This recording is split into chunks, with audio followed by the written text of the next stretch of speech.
What's going on, everybody? This is Rockets Daily, brought to you by Fan Arch. Houston Rockets fans everywhere. NBA fans, even if you're not a Rockets fan, go ahead, check in, see what's going on with the Rockets as we look to continue to grow. I've been growing really fast since less than 3 months that we've been rocking with this channel, and looking to keep building as we get into the preseason and the regular season. I know football season's almost here, but always talking about the Rockets over on this platform. Thanks so much for all the comments, and go ahead and subscribe. Stay tuned, and feel free to leave a comment. We're going to go ahead and get into some of those. Do have a trade rumor, and it's not something that I'm making up. Something making some national headlines, and we'll talk about it. How is this something that somebody just kind of threw out because we need things to talk about around this time, or it's something that could potentially happen. I want to know how you guys feel about it. I know how I feel about it, and I'll tell you here in just a moment. My name is David Delano. Let's go ahead and get into the trade rumor here. Now, this was reported over on Bleacher Report. We've got a trade scenario by Grant Hughes over on Bleacher Report. And yes, I mentioned a $220 million superstar coming over. When I first heard it, I've been starting to see some. I don't know how realistic it is right now with Russell Westbrook coming to Houston, but I don't know exactly how much Russell Westbrook's made in his career. I know it's been a lot, but when I first just saw the headline, I'm thinking, okay, headline that grabs some attention, but are we talking about Westbrook coming, which still would be big news.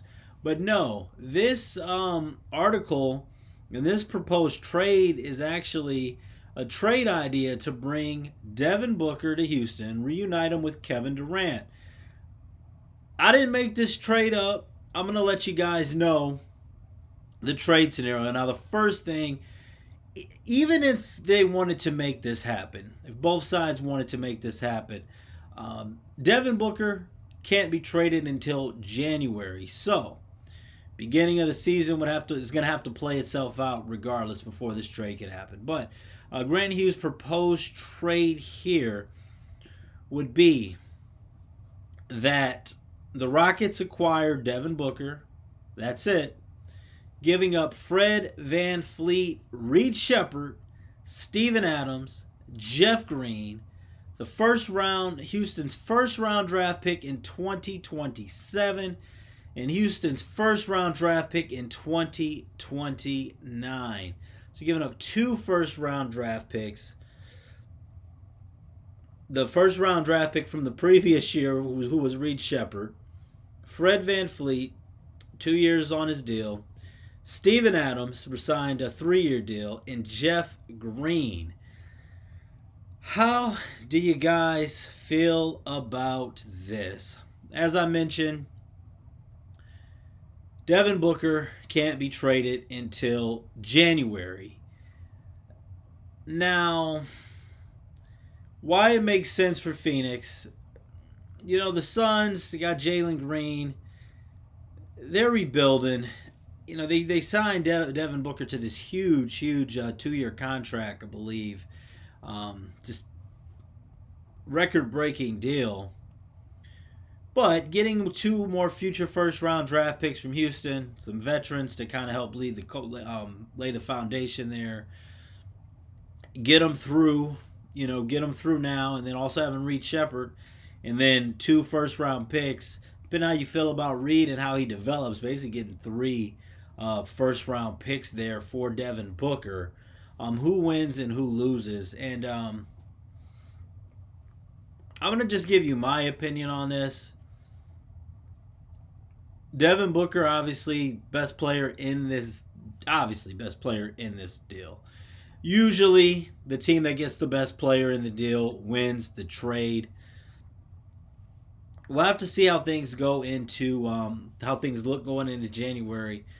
But I personally don't like this trade. Now, on paper, talent-wise, at least talent at the top, it makes the Rockets better. You look at Booker coming in. Maybe Thompson plays point guard. Maybe Booker plays point guard. But you look at Thompson, Booker, Kevin Durant, Şengün, then Dorian Finney-Smith, Jabari Smith, Tari Eason, different ways that you can mix and match up the lineups. But I still don't like it, and for a few different reasons. First of all, we saw what happened in Phoenix. Now, Phoenix didn't have the same depth, but Devin Booker and Kevin Durant, able to win a gold medal together, was great in the Olympics. They also had LeBron, also had Steph Curry, and a lot more talent. I mean, even with Jason Tatum barely able to get minutes on that team. Didn't work so well, though. I think that a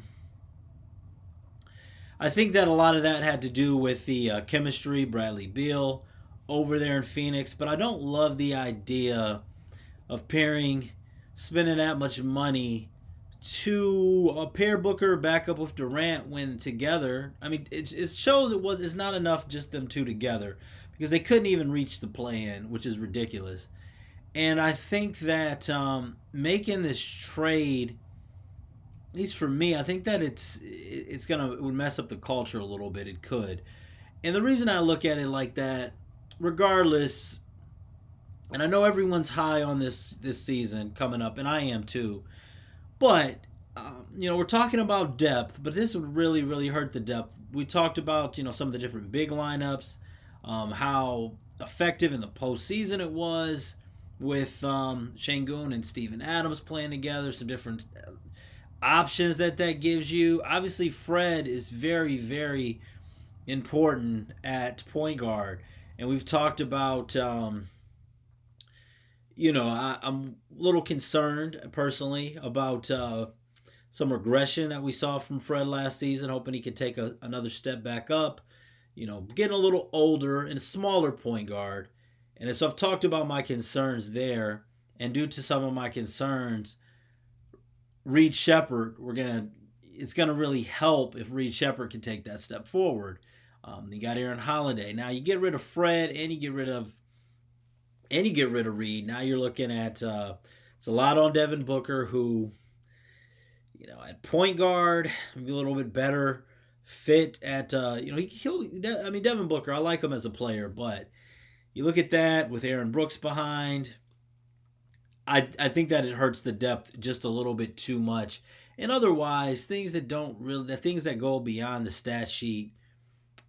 That's a lot of veteran leadership in Steven Adams, Jeff Green, and Fred VanVleet. Even guys who, could talk to the young players, guys who are basically coaches who are playing.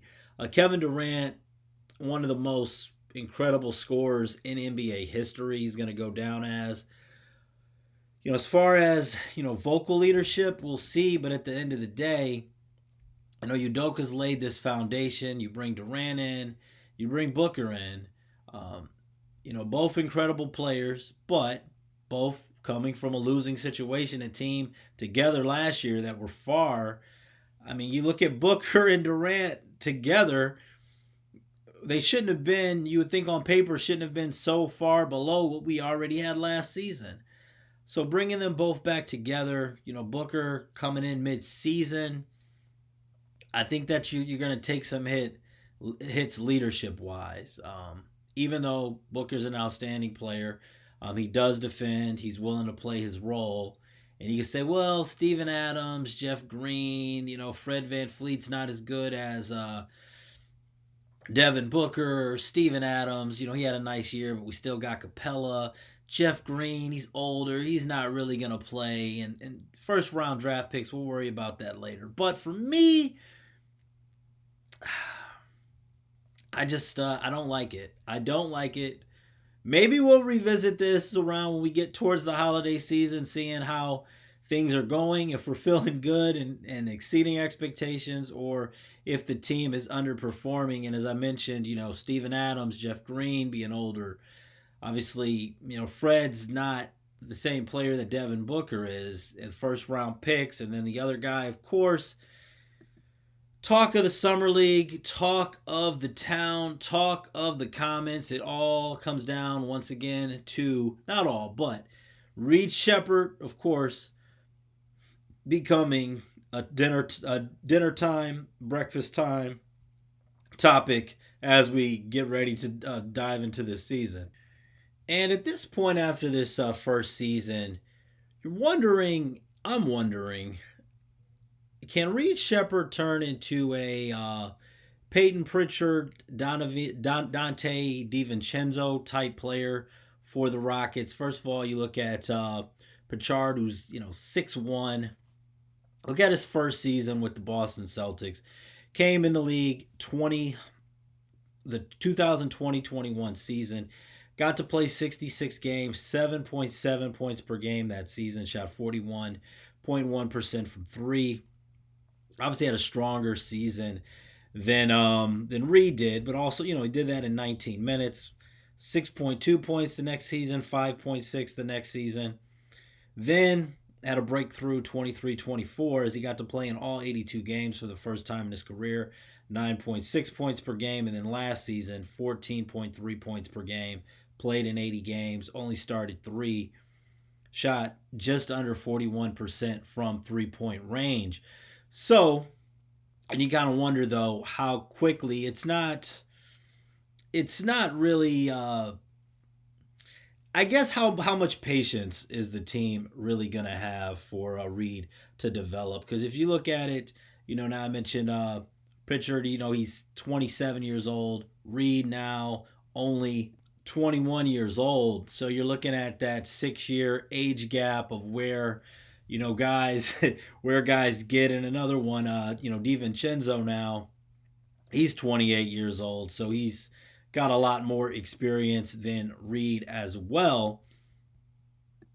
But you look at his first year in the NBA, the 2018-2019 season with Milwaukee, somewhat similar. I mean, he played 27 games, just 15 minutes per game. We're talking about DiVincenzo here. Shot just 26.5% from three and averaged 4.9 points per game. So we compare that to what Reed has done.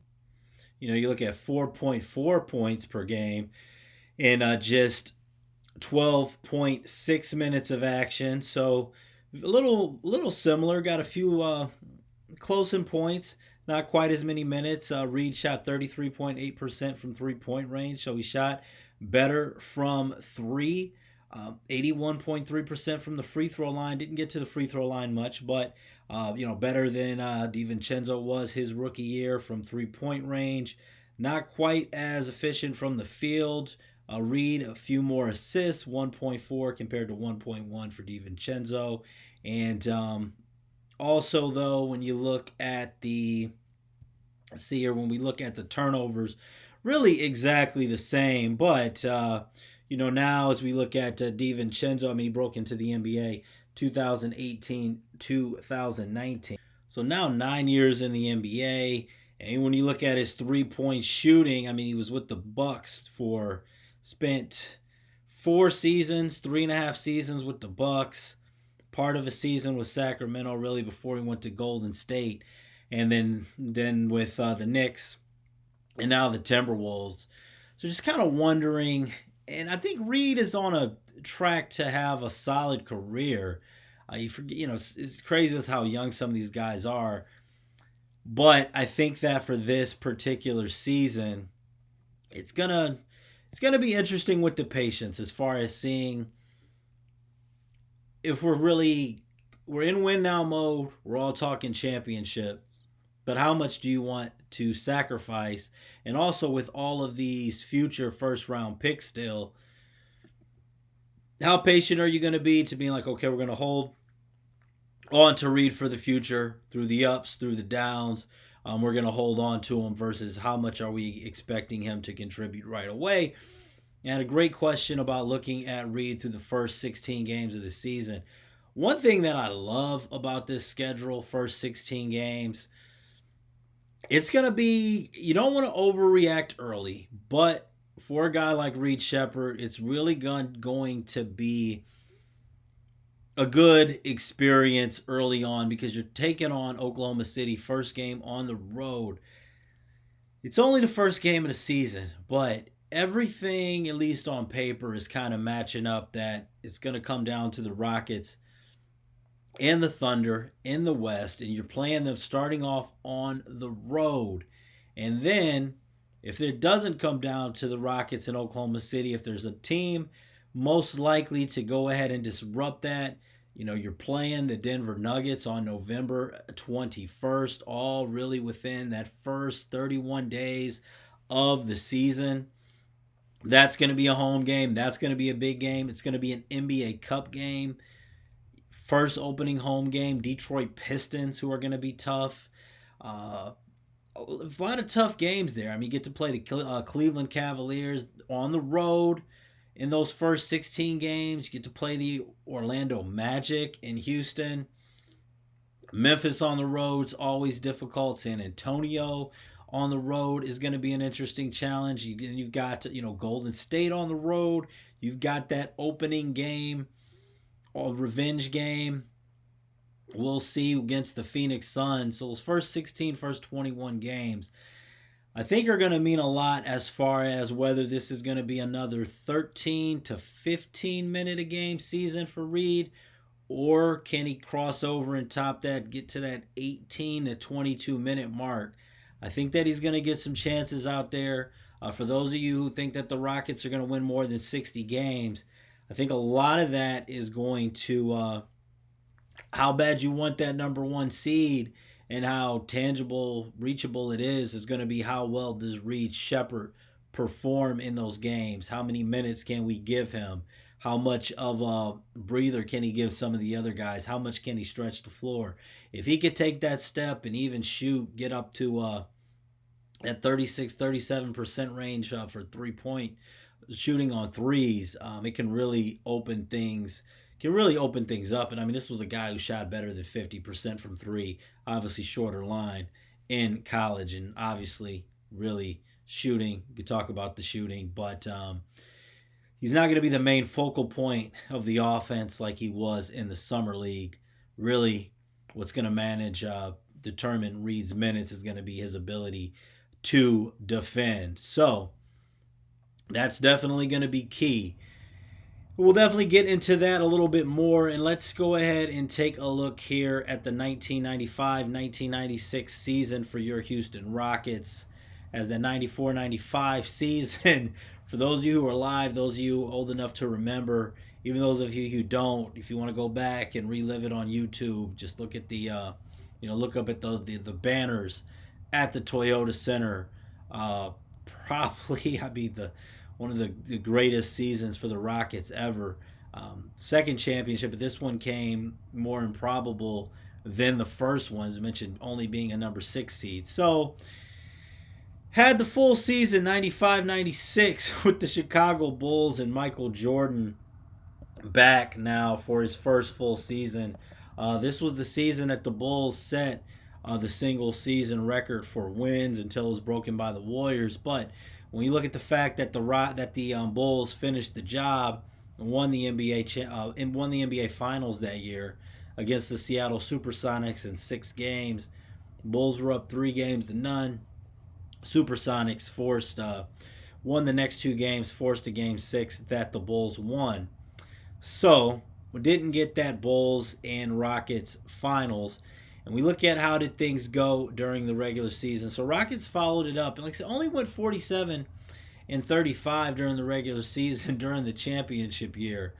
So followed that up going 48-34.